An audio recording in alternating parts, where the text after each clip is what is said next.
Good morning. I hope you had a night that was better than mine, full of trying to get off a muddy lawn for 20 minutes in a car, and then lots of driving through fog and rain. For normal people, that's probably, not that much of a hassle. I just really don't care for driving, even on good days. We're not gonna let that stop us from getting some stuff done today. I did not end up getting a second stream yesterday. Ended up spending the rest of the day doing audio video reconnoitering for church. Copyright law is fun. I'm not complaining about it too much. It's maybe a little outmoded as far as music publishing goes, but I'm certainly grateful for it in other creative areas. Right. Yes, we finished chapter yesterday of Eldritch Blade. That was...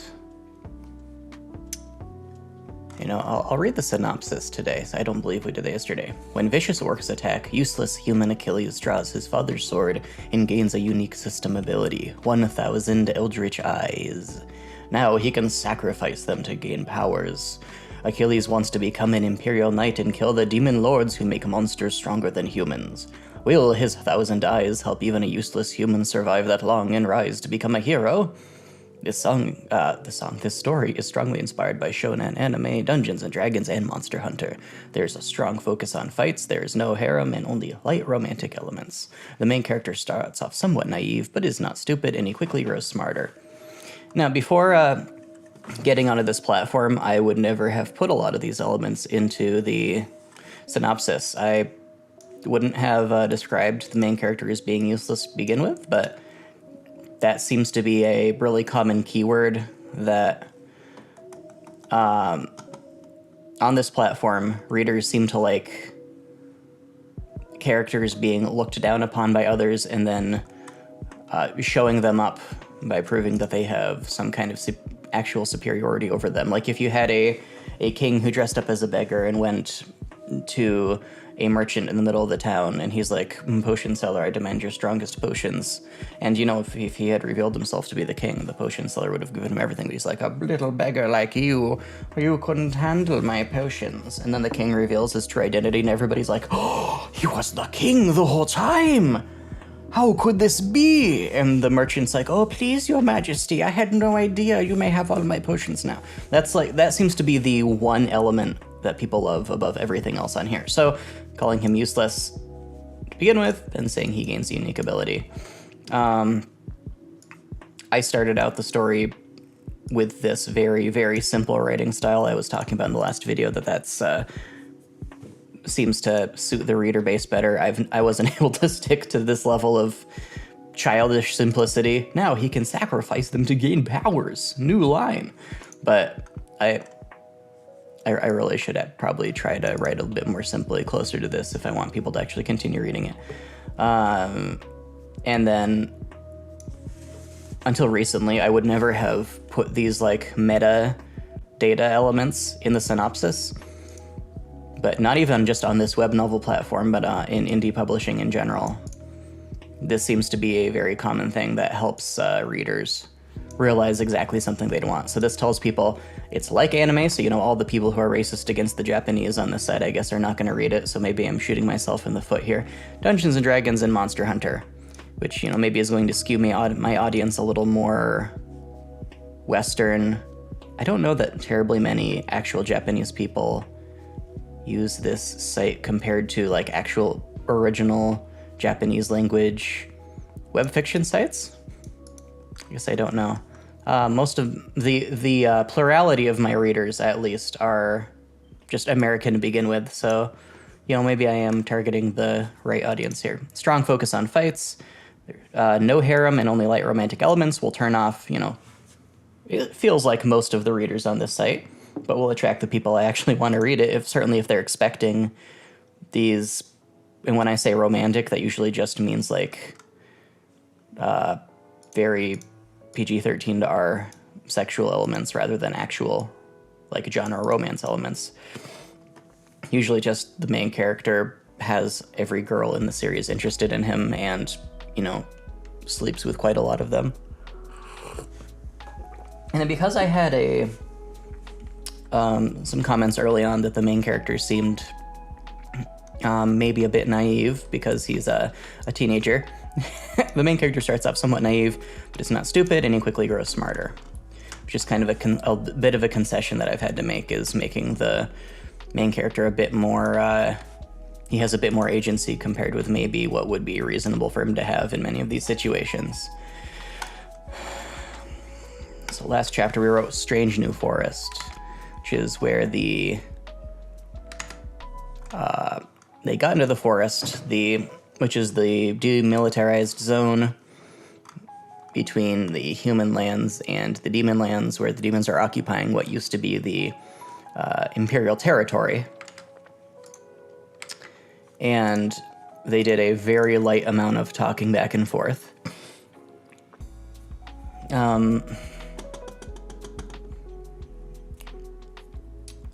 They gave justification for why they didn't, rest an entire night before going right back out on this mission. I actually need to do a little bit more justification, I believe. These characters have abilities that they can only use once per day. And I need to clarify that those refresh at midnight rather than when they finish a long rest, which is important because the newest version of Dungeons & Dragons has these elements refresh when you finish a long rest, when you get a good night's sleep, while many older versions of Dungeons & Dragons, which used similar daily mechanics, and other games which deviated from, 3rd edition onward, I believe often had abilities refresh like at dawn or at the beginning of a new day. So it's important to clarify this element if people are coming in with the D&D assumptions that I asked them to have. Virgil is supernaturally light in Achilles' hand. Medea is carrying her knives. Daganor. Feel free to pronounce Daganor however else you want. I don't give a care. I don't speak their language. For all I know, they don't pronounce Achilles like Achilles.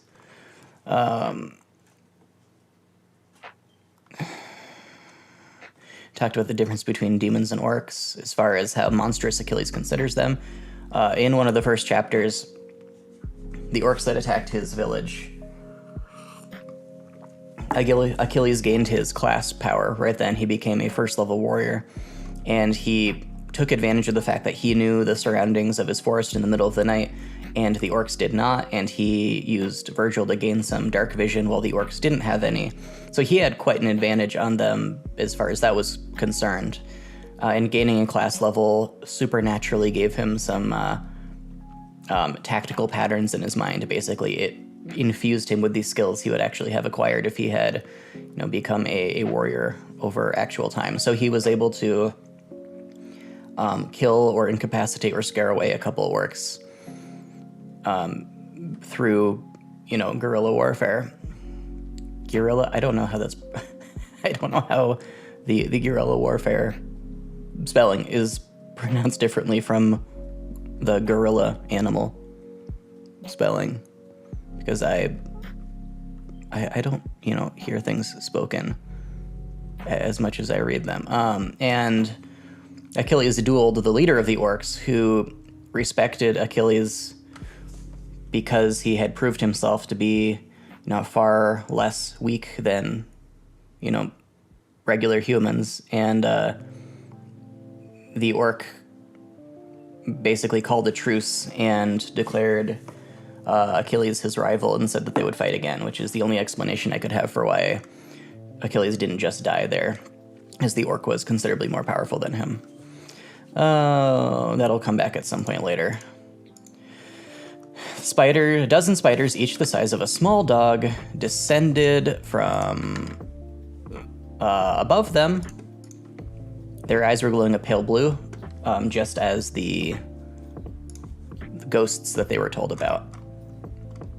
And down here for the author's note was just saying, hey, I wrote the other book, the Grandmaster Golem, and you can also, if you wanted to monetarily support me, you can buy the first volume of this story you're reading here on Kindle. And because formatting on this site is trash, I had to put these equals signs as line breaks in between, because you can't do like an actual line break. All right, now, yes. So this will be the next chapter, which will be chapter 34, nice. Where they're fighting the spiders. This is probably going to be a pretty relatively easy fight. They're not going to be having to push themselves very hard.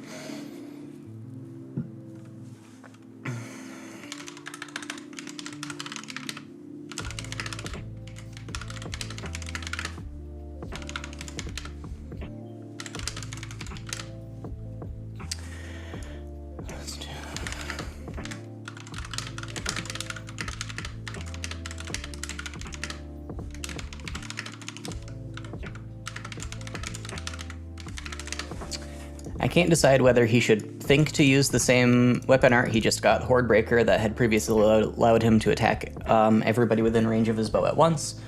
If he should come into the scene thinking, well, of course I'm going to use that, I just got it, it worked well last time. Except, well, for this purpose it didn't. Like, the entire point of it working before was that it didn't hit most of the people he aimed at and instead hit the demon tree that they were all standing on.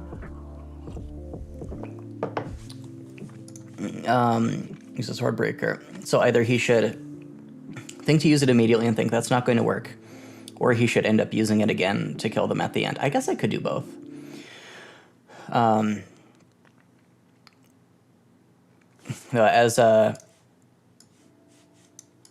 was a couple years ago, I think now, maybe, that I heard this for the first time. It was on Shaylin Writes, her YouTube channel. I'll try to remember to put a link in the... Actually, I can do that right now. Put a link in the description, right? Let's see. I've generally enjoyed her videos over the years. She certainly approaches things from a more trad pub and a bit more of a literary perspective than I do. I, don't agree with most of her, perspectives on what deserves to be called a finished product, and how much your time is being, wasted or made good use of. But she has some very nice theory bits, and this was... All right, that's in the description now. She had said that if you have a character explain a plan, and the plan goes according to plan, then all you did was spoil the reader. So if you're describing a plan, you're kind of telling a careful reader who is internalizing these, story patterns, these narratological tropes, that if they hear the plan's going to go wrong. And oftentimes, I don't remember if she said this exactly, this might have been somebody else, oftentimes you can just have one element of a plan go wrong and have a different ending to the plan where they still succeed, but they have to do some quick thinking, and that's how a lot of good heist stories go.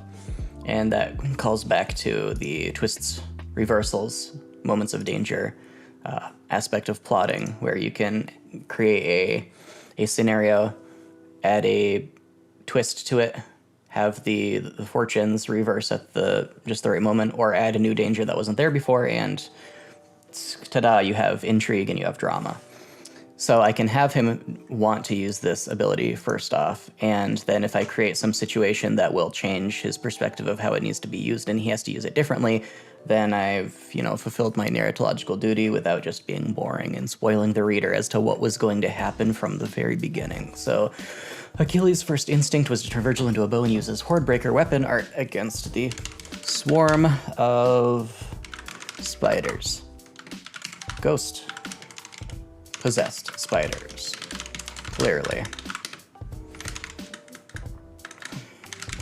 That bluish glow to their eyes was exactly what was it? Oops. Yeah, I finally found that shortcut for switching tabs in one window in Chrome. It's Control Tab. Very handy. Also, I like the I pushed back when my friends were talking about getting mechanical keyboards. I think it was around Black Friday this past year. It's like, I've got a keyboard. It does what I need it to. I've used mechanicals in the past and they're fun, but I don't necessarily want to spend the money. Then that keyboard died, and I'm like, okay, So now I'm looking at either getting a $20 perfectly good usable keyboard or getting a more expensive one that I know is going to probably last me longer and is going to give me a lot more enjoyment. And I was looking at Keychron's initially. They seemed really expensive, and I was seeing some not great reviews on build quality,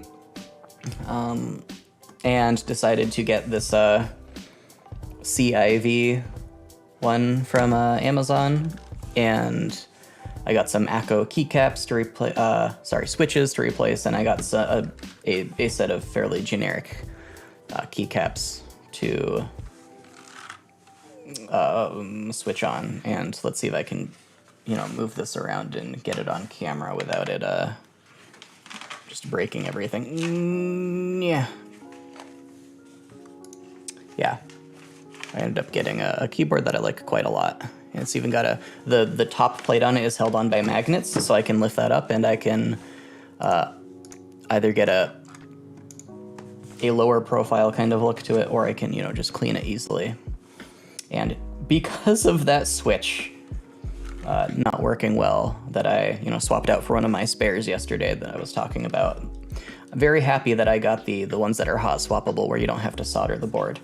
This is, not sponsored or anything, by the way. I'm not putting product links in the description or anything. I've just been having a lot of fun with this board. I kept one key in. I don't want to hit escape because I don't know if it'll knock me out of anything here. One clicky tactile switch I kept. It came with all tactile switches. I kept that on the escape key. Everything else is a linear switch. And I've heard quite a lot of people say, oh, you use linear for gaming, you use tactile for typing. Like, I really, really like the linear for, typing. And I've typed quite a lot of words on this board. I've written 2 books, I think, on it so far. Can't say I have any regrets. Enough about, mechanical keyboards, though. So who was it? Was it Sir Azara or Sir Peleus? Peleus? Was that her name?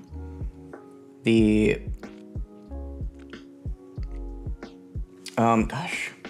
I'm distracting myself. What was her class name? She was a Spellblade, and we didn't see anything from her yet. I've been giving higher up people just random class names. We haven't seen any, I won't say random, diverse class names that I don't necessarily have like ability sets planned out for, but it gives me opportunities for future stuff. I think Achilles is going to become a Spellblade in the future because I want him to be able to use spells as well as just hitting things. That gives a lot more diversity to the different things I can have him do in battle. So I think Sir Peleus, she's, I put her here as part of the rescue party that got the Phoenix Talon Company, which was the merchant company that Achilles and Medea were going along as guards on from a nearby town to the frontier. So I'm giving opportunity for, and I believe Sir Peleus, when she was she squired for a Knight of the Silver Circle, so she had very briefly had contact with Achilles' father before. And so she'll be in a kind of she'll probably be his first mentor to actually teach him stuff in this area. Probably show him, yeah, it's real cool to have magic as well as hitting things with swords. Like, you see that guy over there?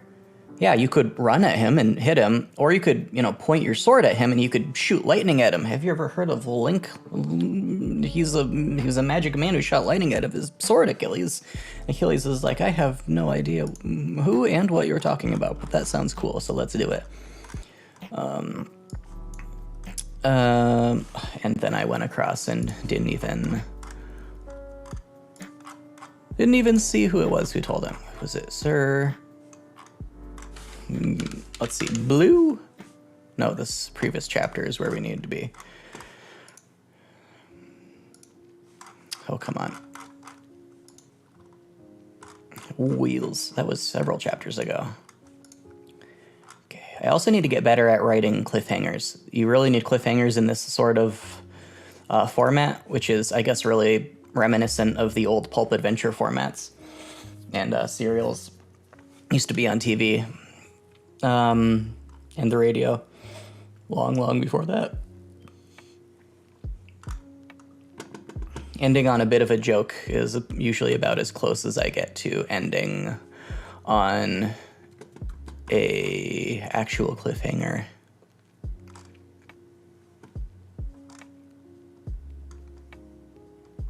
I guess this was the first interaction between Daganor and Medea. He was a human, and Achilles, with his eldritch eyes, he can see other people's system information. Usually just tells him their race and class and gives him a list of any feats or special abilities they have, which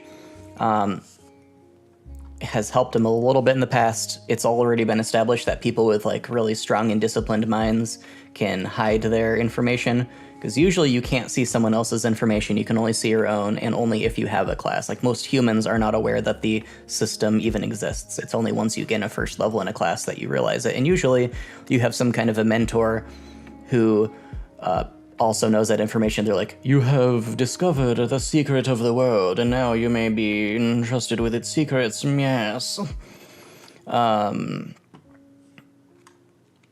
There are spells that let you, similar to like the detect good and evil spells in Dungeons and Dragons, they let you see some of other people's system information.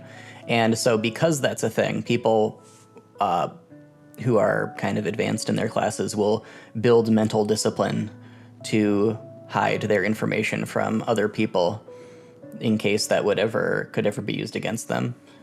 And so Achilles has been unable to see the information of a couple people until they have like lowered their mental wards. But yeah, he saw, okay, so letting myself be distracted.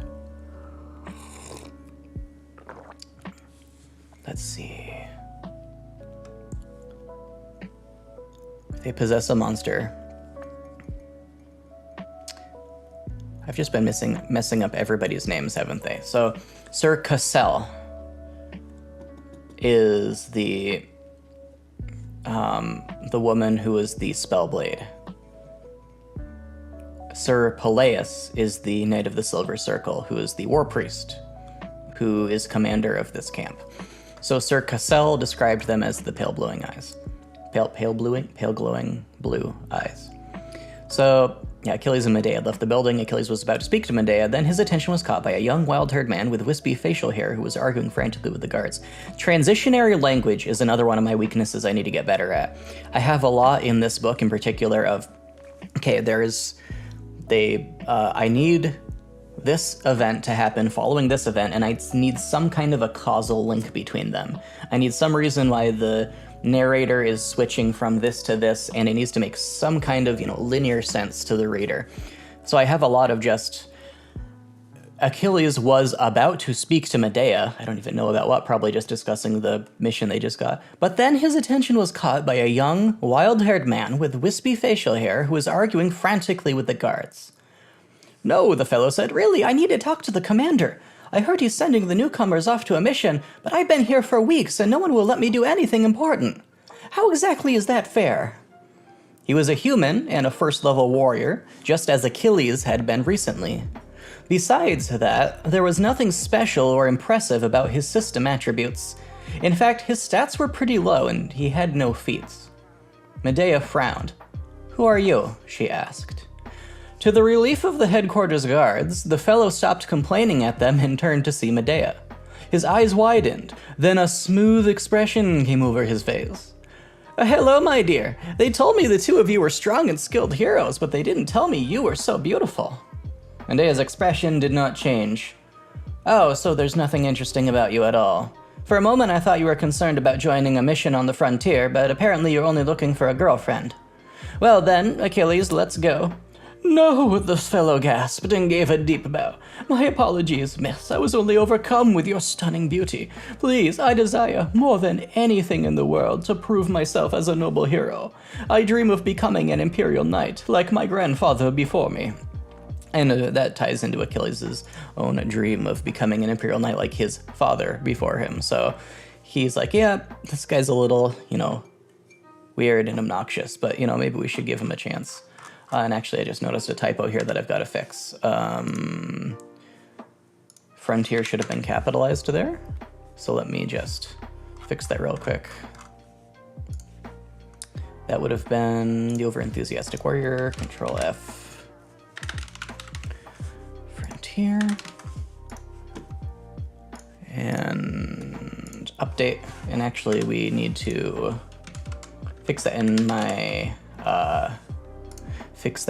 archived version in Atticus, because this is eventually what we're going to compile into another ebook that is, designed for people to pay for, and so it would not be acceptable to present an inferior product. And of course with Atticus, gotta sign out after making any change. Update that. There are some web fiction sites where if you update a chapter, it pushes it to the front of the recently updated stories log, which is usually for people like publishing new chapters. I'm pretty sure webnovel does not push that. All right. I had a gentleman, Mr. Grim Reaper, who was giving me Power Stones, which are like a vote for fan support every week. Then I went like a week without publishing chapters because I was working on Grandmaster Golem and he stopped giving them, which is, absolutely fair. I'm very grateful for when he was able to.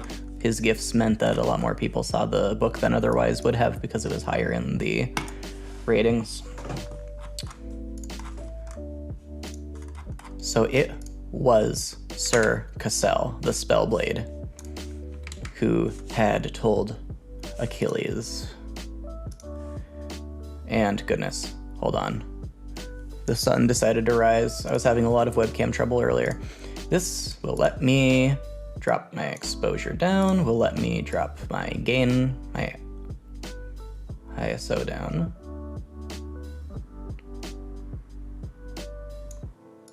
Okay.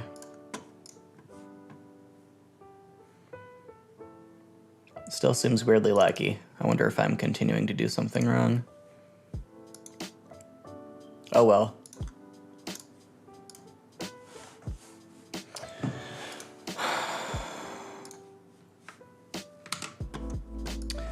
The bluish glow to their eyes was exactly what Sir... Oh dear. Did I just lose a couple keystrokes? Because Sir Cassell had warned them about. Unfortunately, she had not explained exactly how this possession improved the monster's capabilities. Or did she? Now I'm wondering. Okay. The ghostly anomaly. The monster becomes far more powerful, marks like tattoos. So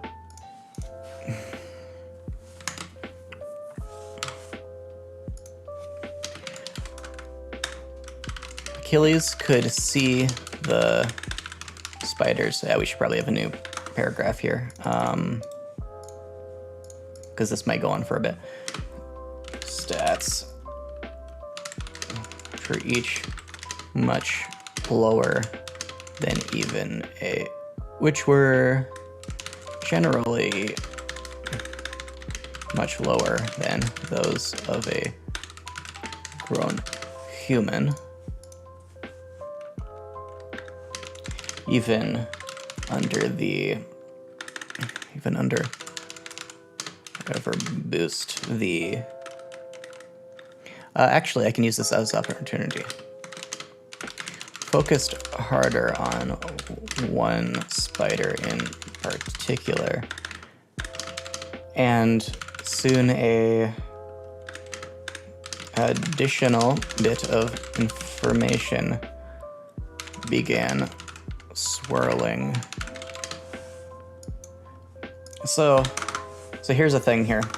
So we could say information swirled, or we could say information began swirling, or we could say information began to swirl. So I've had issue in some of the things I've been writing recently, where if I use the preferred form, if I'd said additional information swirled, just this tense, which is usually the fewer words and syllables you use to communicate a bit of information, the better. But I was confusing readers because they were not reading this and interpreting this as things are now beginning to happen. Just because I say soon information swirled, for some reason people are, maybe they're just reading too linearly, they're not seeing like the whole sentence at once, or which I would still think they would remember that we just had this bit of time coordination here. They're not realizing that information is now swirling, and I would get comments like, well, why you're acting like this is a new thing, but you're saying that there is this information here and you like just noticed it. Like, no. And so I've been starting to use more doubling down on the timing coordination here. I don't know like actual grammar terms, you may notice. And soon an additional bit of information. You know, I'm just doing it here. It's not a big deal if people don't fully get it.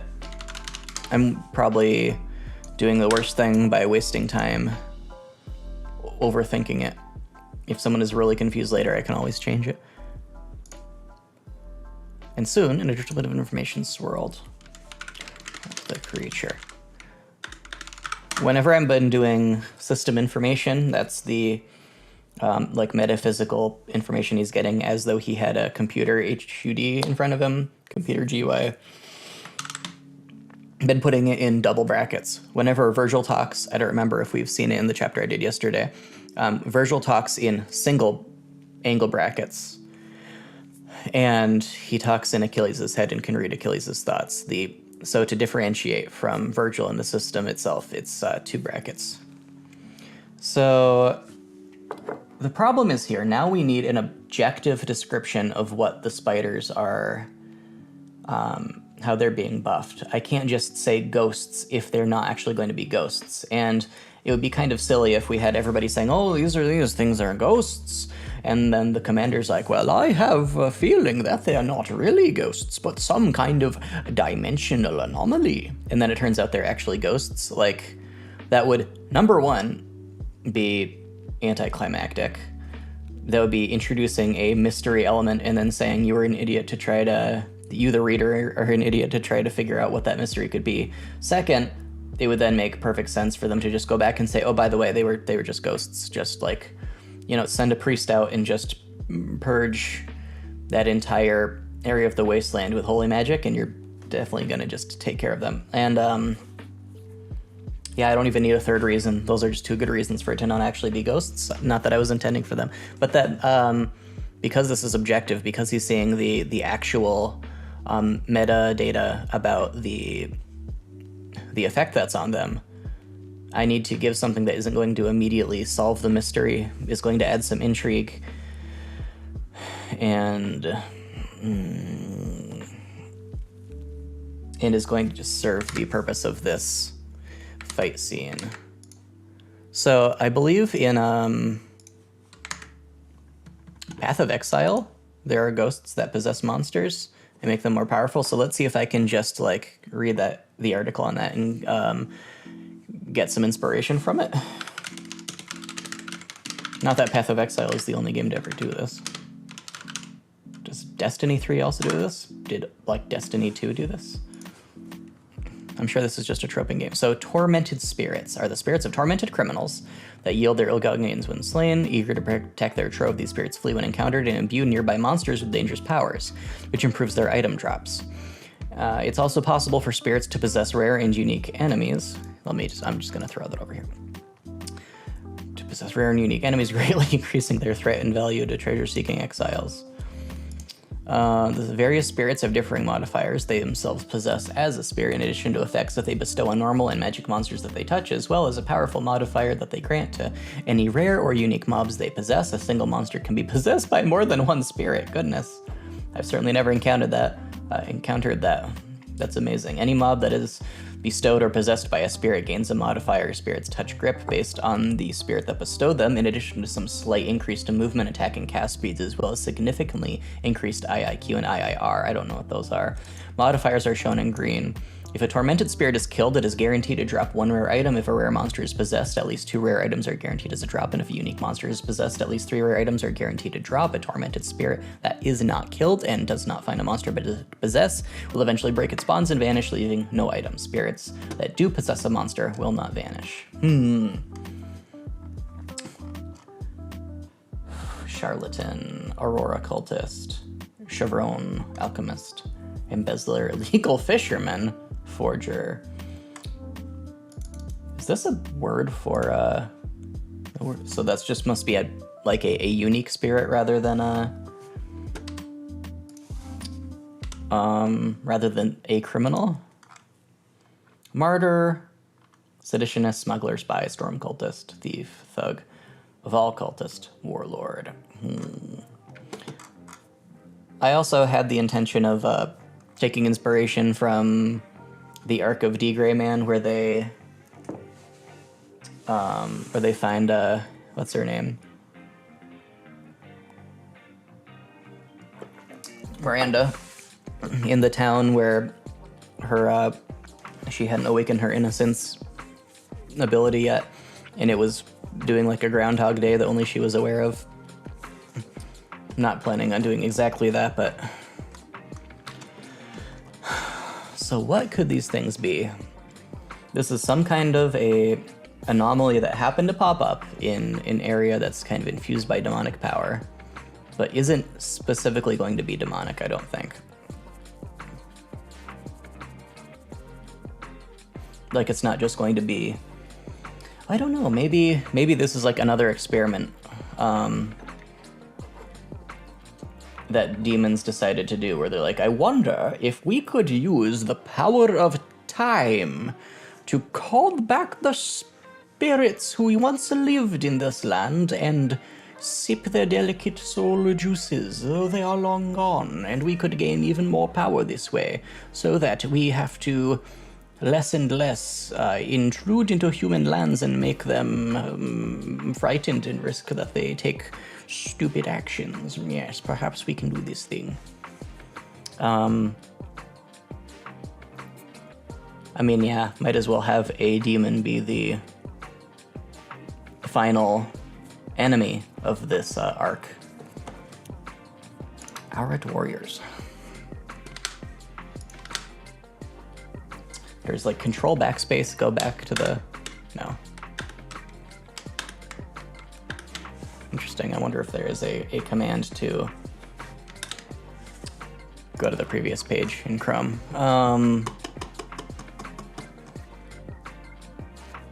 So demons in this universe, they gain power.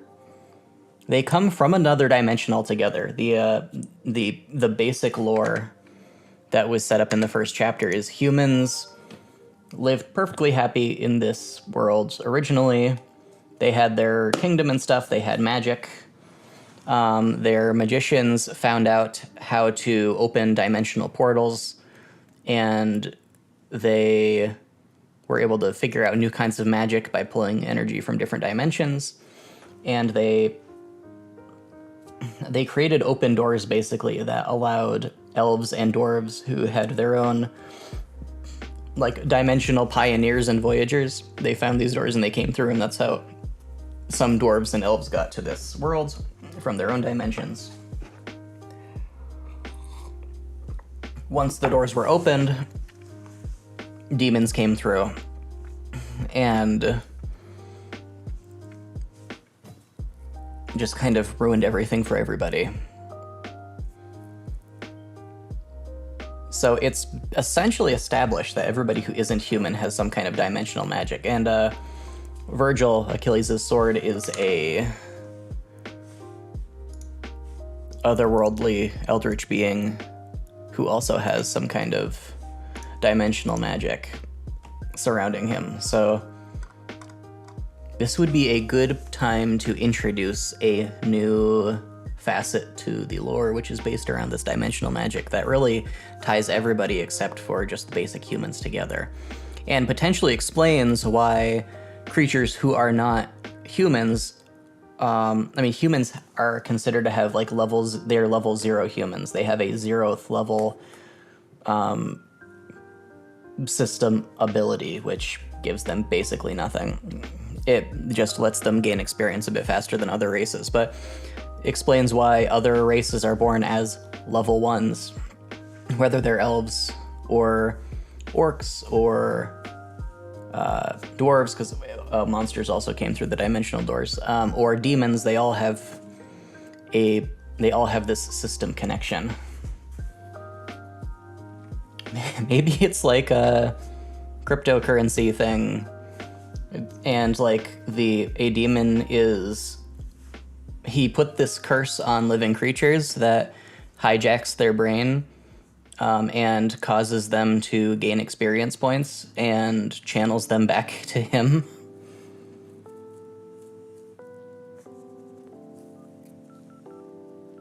And it's like they're getting buffed because just like their vital life energy is being channeled into making them better at just killing things. The question is, and humans are just generally weaker than these other things that are going out and doing these things. So when we tend to see the monsters who have these powers and markings on them, they tend to be still alive when they're found. And if they die, that doesn't really make any sense. I was going to say if they die, they tend to be eaten, but then why wouldn't the humans be? We'll just say that the humans burn out pretty quickly. Well, maybe because they have that experience bonus. They reach like the cap that they're able to. Like every living creature has a cap, and once they reach that cap of experience, just for the purpose of this mining, then they burn out and die.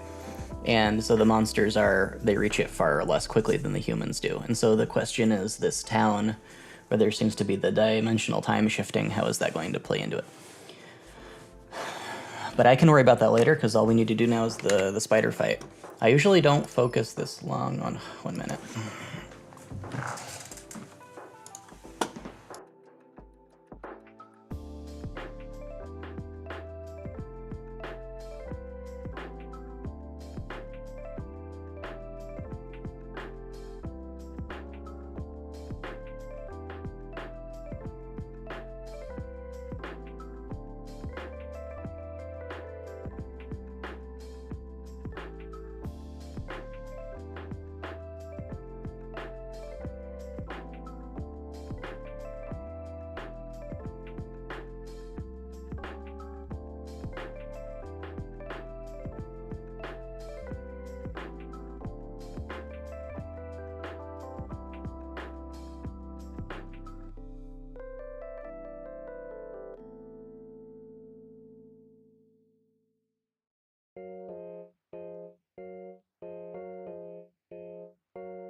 Yeah.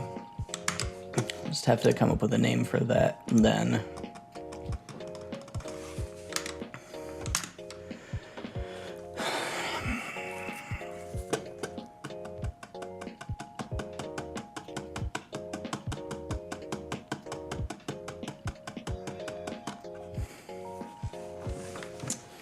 We can consider it a curse at least. What did I just do?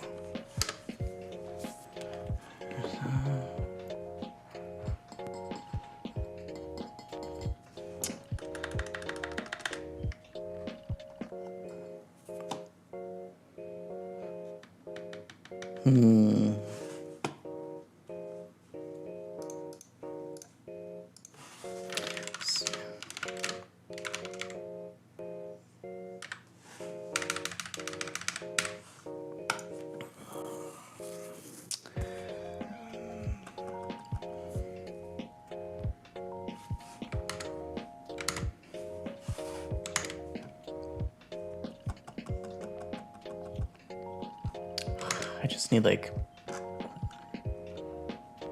random words.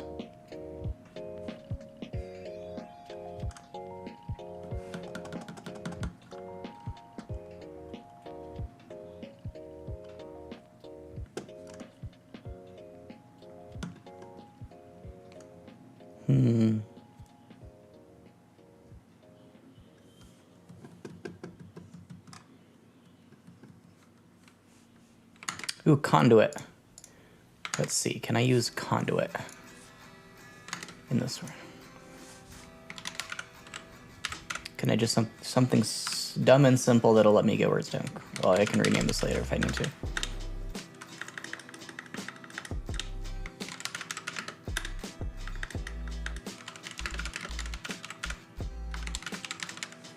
Chronoconduit is definitely not what I'm going to be using, but cursive chronoconduit.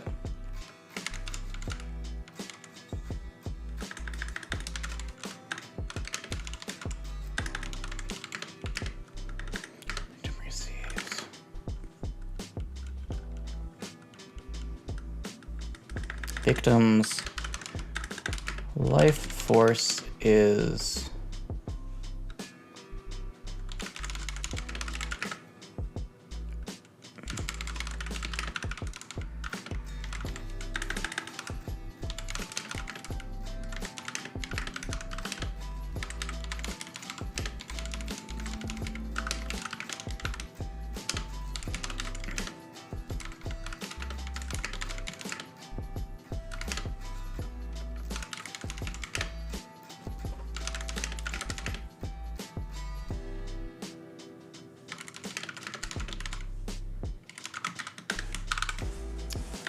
Does that make sense? Victim's life force is converted into additional power. Victim is driven to kill uncursed creatures. All experience points gained during this curse. All XP gained during this curse is instead given to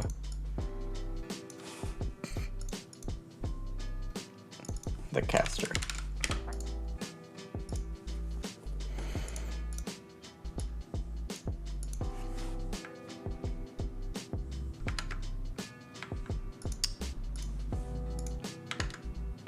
Do I have a better term than chrono for this?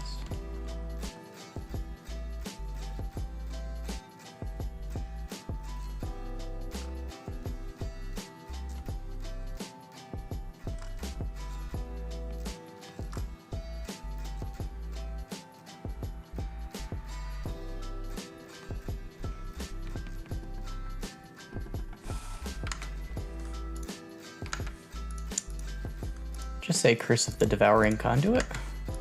Rename later if I need to.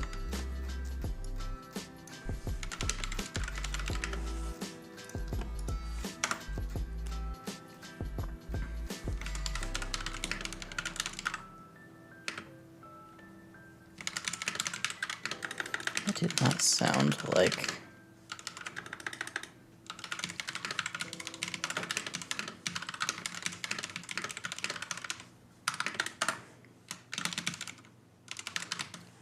Careful.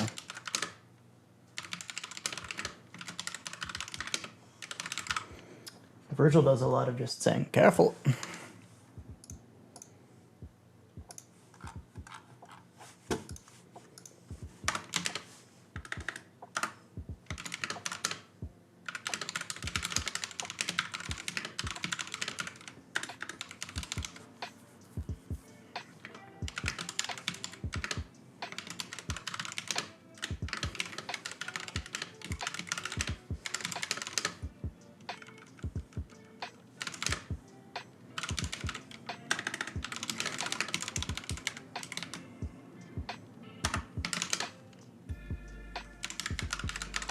So extinguished 2 eyes.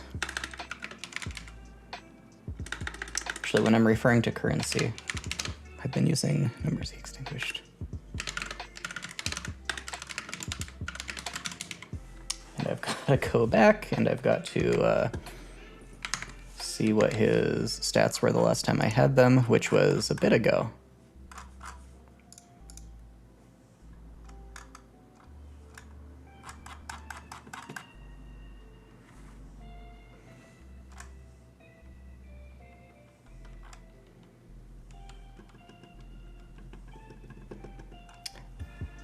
Actually, he doesn't have a use of his weapon art. Oh, so I can incorporate that. He wasn't even thinking about it, I guess.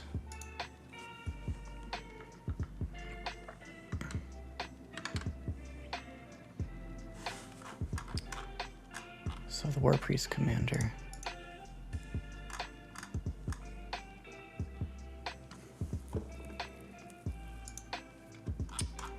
Okay, what was his... Okay, so his armor class has dropped back down.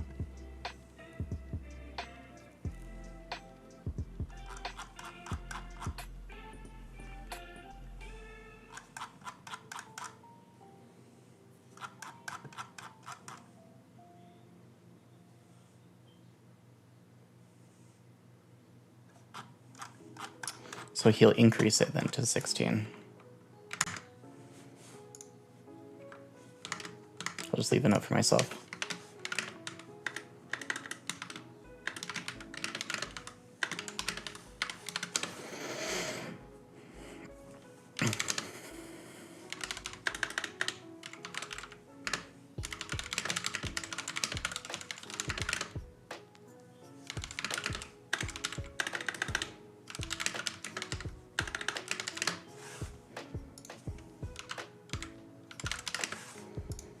To fend off the...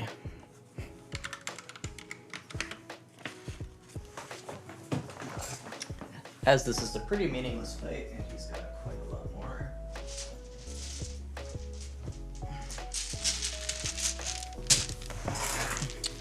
Quite a lot more health that he can spare now. I'll actually do attack rolls for these guys.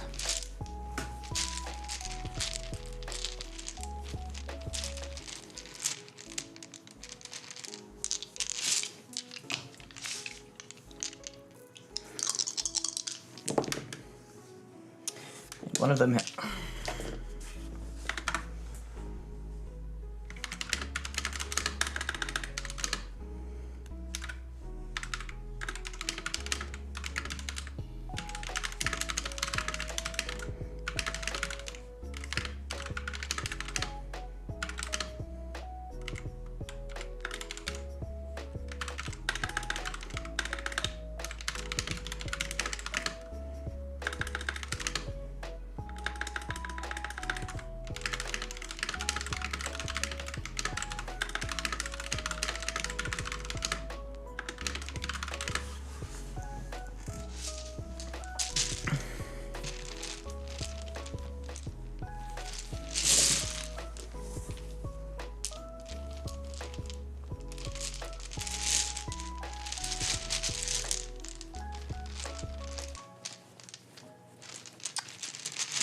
The damage scale here is generally a lot lower than for low-level things than in Dungeons & Dragons.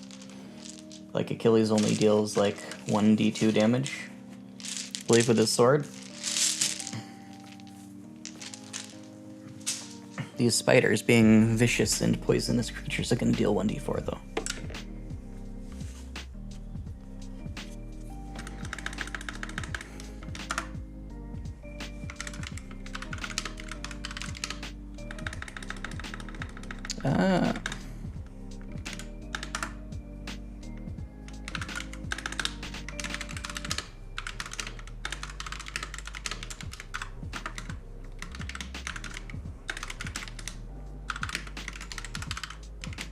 Oop, Virgil.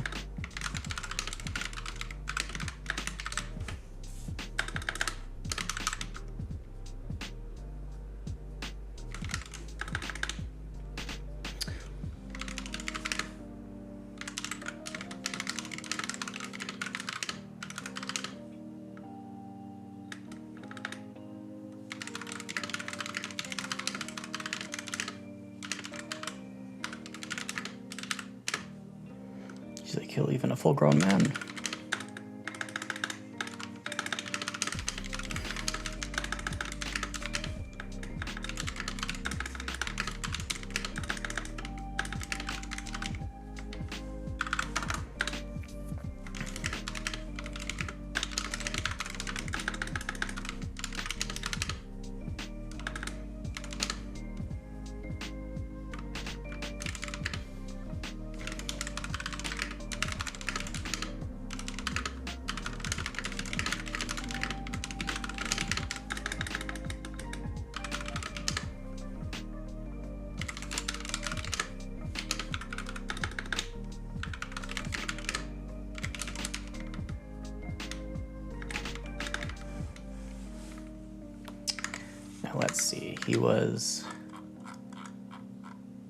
his HP was 11.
How many words do I have?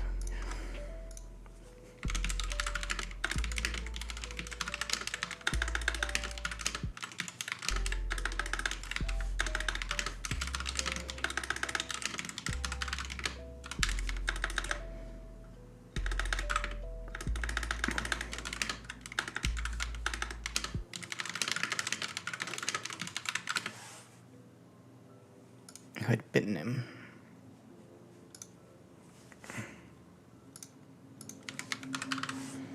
Say it was still stuck to the ground nearby.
Degener practically begged us for this chance, and now he just...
I'm gonna have to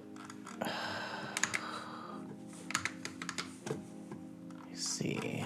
I need to read and see. Yeah, there's no reason why it shouldn't have updated, but now I've got to go back and figure out which of the chapters I should have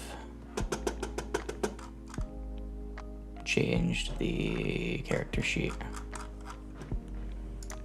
So human livestock.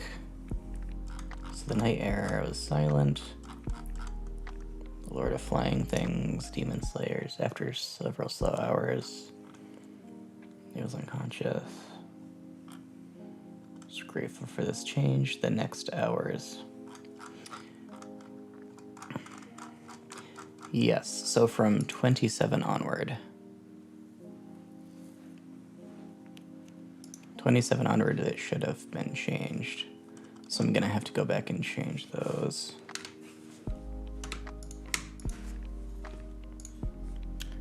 Secret. 27.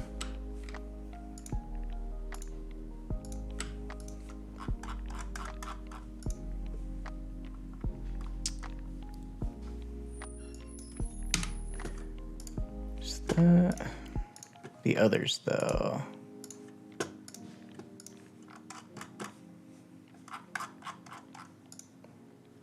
The weapon use is the only one that should have.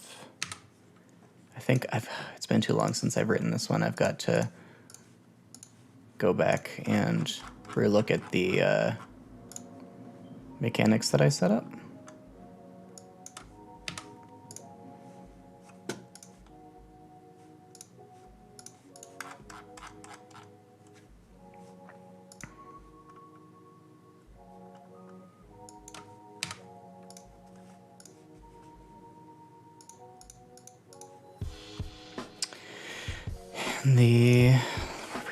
So it was 31 the time when I stopped doing the updates, yeah.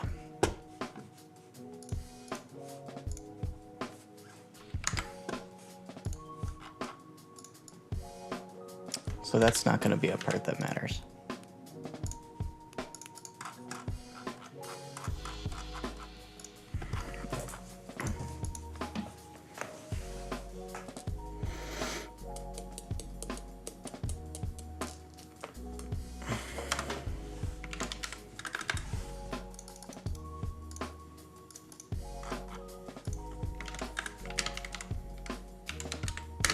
A swarm.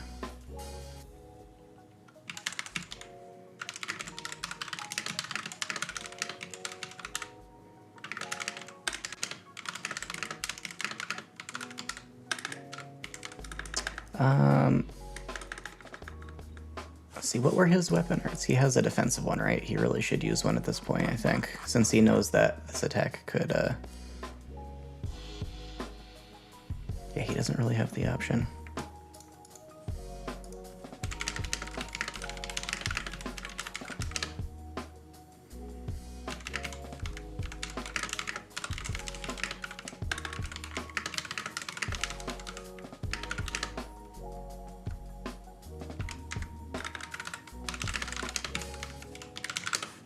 So let's see.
Finally listening.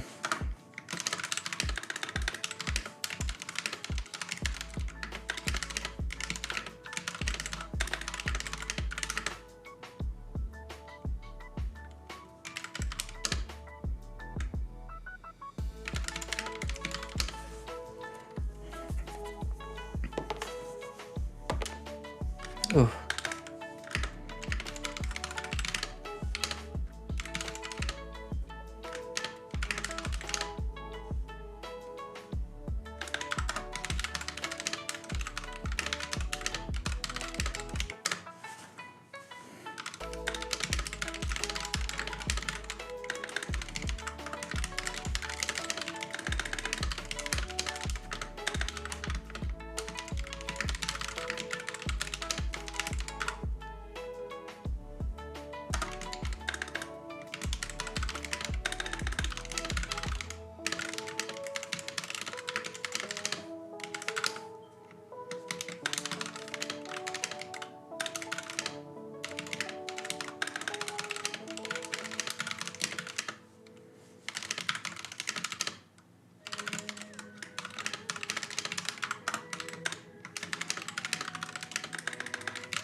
But the smoke did not float.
From his voice.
here.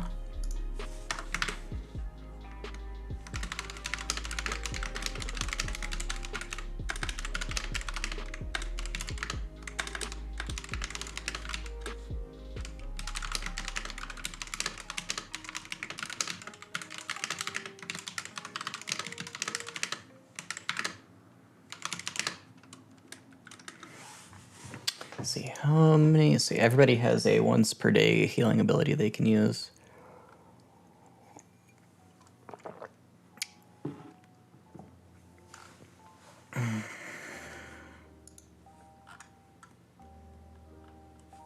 Gotta go back though and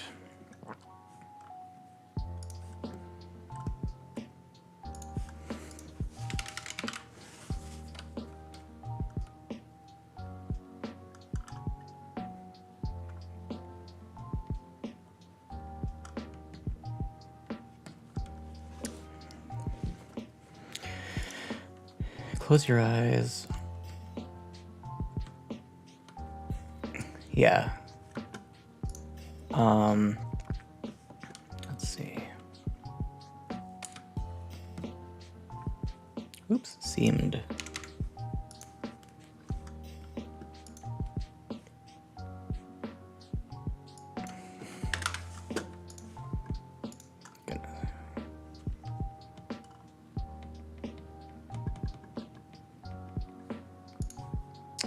I believe it's 1d6. Actually, I've got a obsidian document, I think, somewhere, where I had more of this information written down, which I should be taking a look at. Okay, these are main mechanics.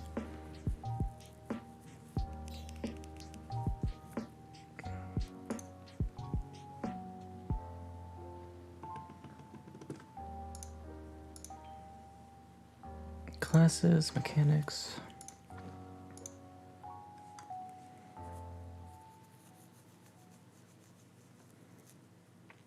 Yeah, most humans have 1 HP for each decade they're alive. Very few HP compared to other races. People who gain power sources get hit dice in addition to these for each of their levels. As people age, their HP tends to convert into spiritual saving throw bonuses, which is the explanation for for how old men don't have way more HP than, young people in their prime, because their maximum HP actually went down while they gained from their wisdom and experience. They gained spiritual saving throw bonuses. Sorry for surprising you, cat. All right, so he's going to have 2 hit dice now.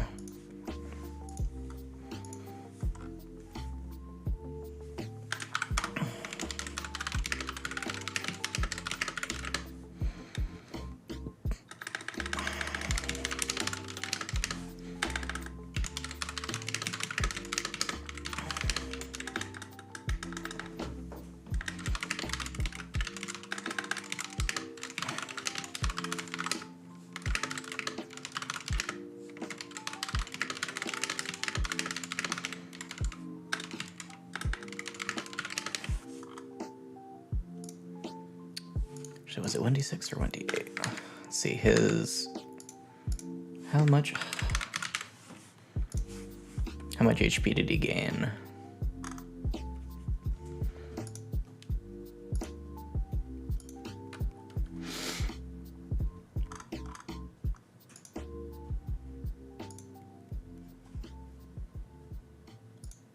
Did I actually have it, or was it in the class section of classes? Warrior, 1d8. Okay. So he has 2d8 healing per day.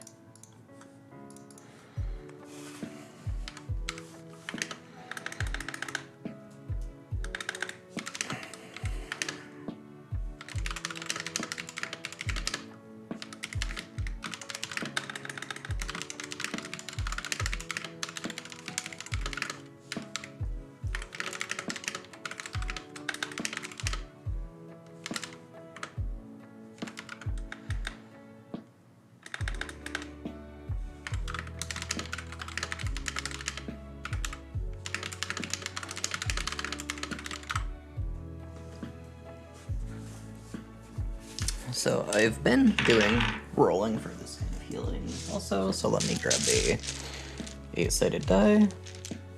Got a, of course, the classic crown roll bag for dice. And I have far too many dice, literally hundreds. This is a nice one. Don't know if you can see it there, but we'll roll it. He gained 6.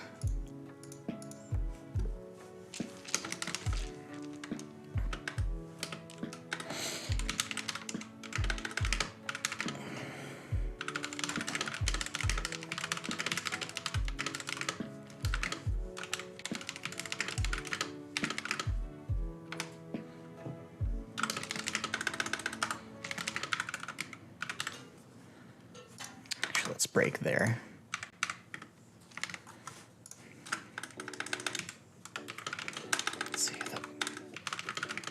Actually, did he...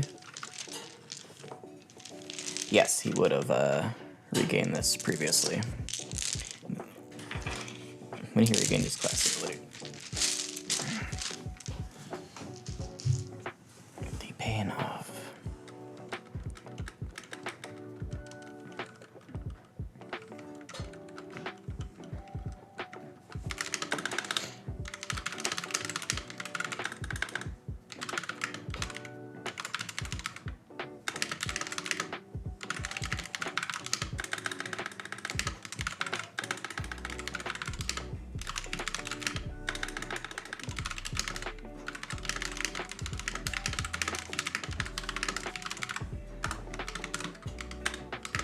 I'd be careful with that if I were you, said Virgil. You only regain 1 hit die each day, unlike your weapon art points, which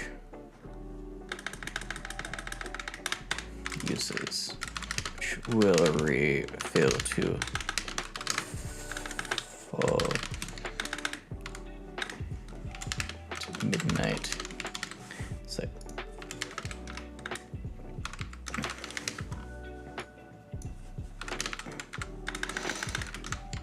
you gain more than per day. I would save that second die for emergencies.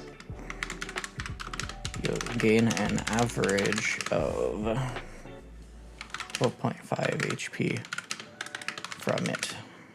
It would be a just to use it now. You only need 2 HP to return to full.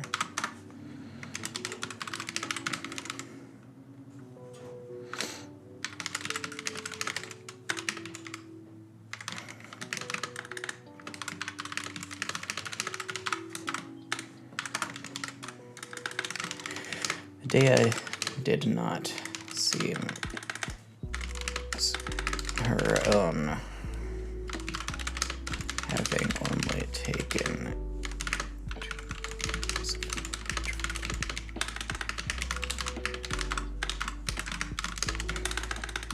Did you see that blue vapor?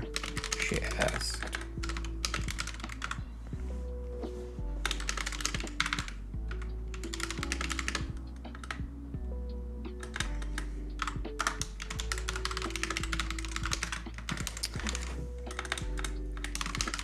Headed in the same direction we're going. By the way, I saw the curse.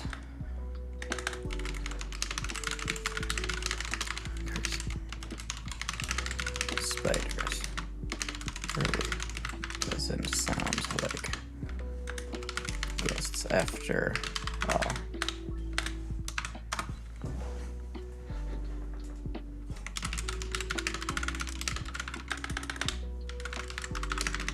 Not as bad as ghosts. What a relief.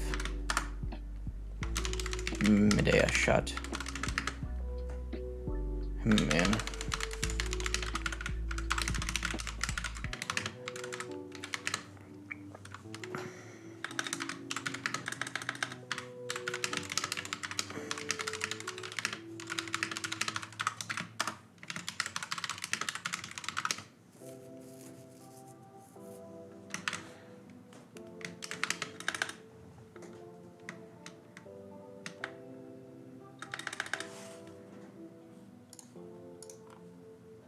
That's the right term for it.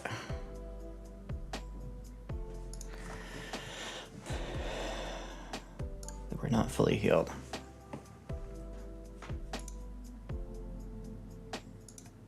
Oops. Yeah, thank you for catching that prorating aid. Very good at making sure that I'm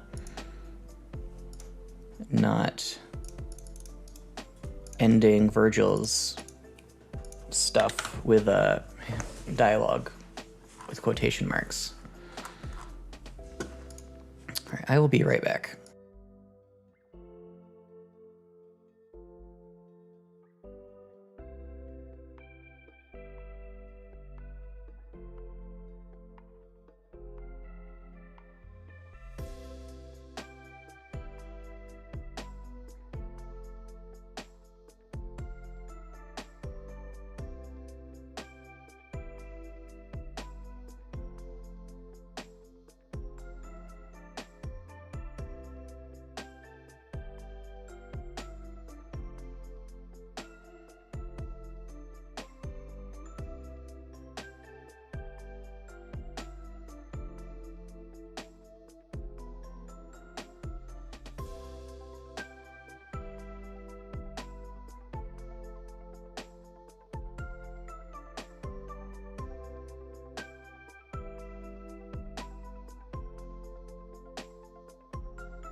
Here, let's see. Okay, just a basic editing pass.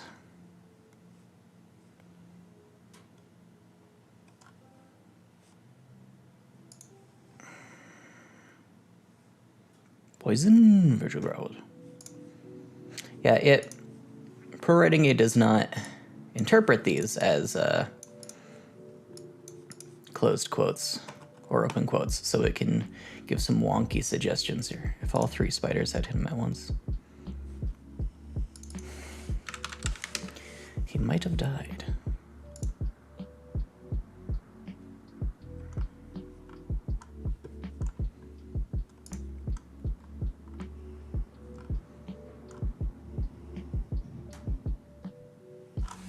Okay.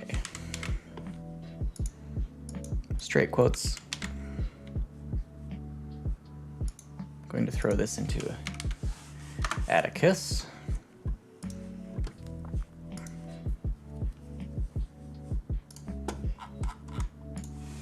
It's very simple.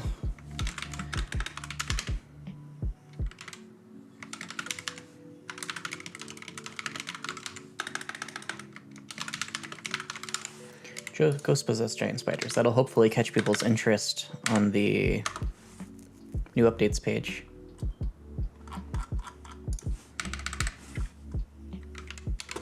Now going to Blade Sandbox in Google Docs.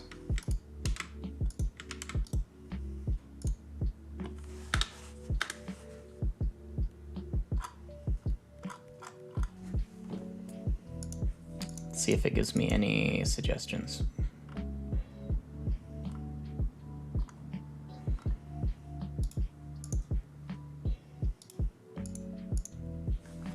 See.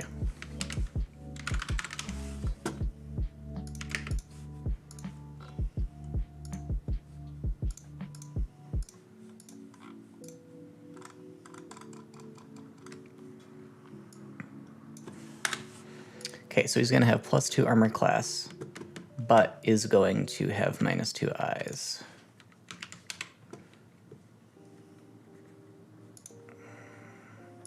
So we're going to go here, we're going to go to create.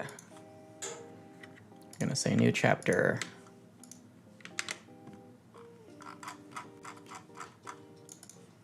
And what did we call it?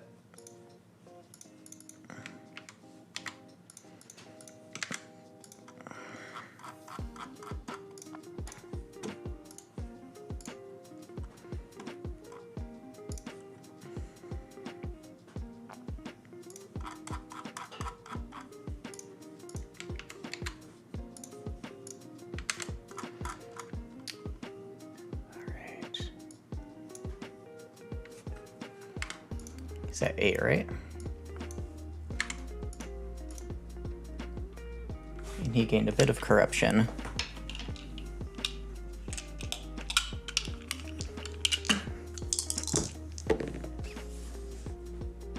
He gained 4 corruption. So he's at 20%.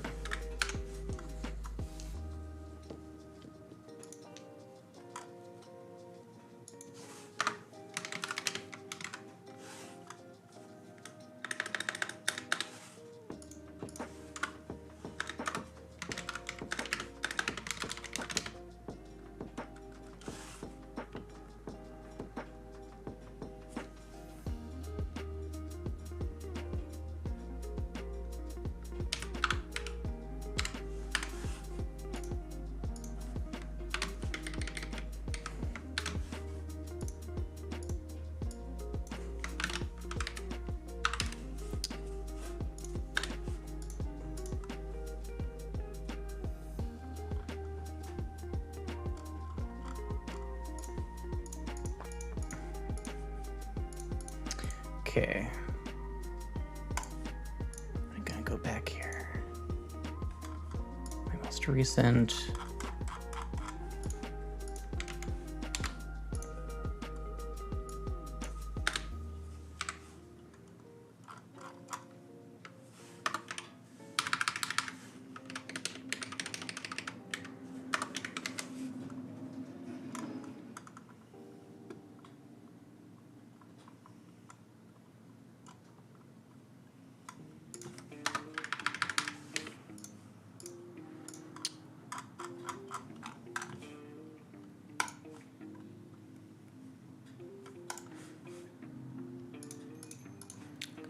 Right.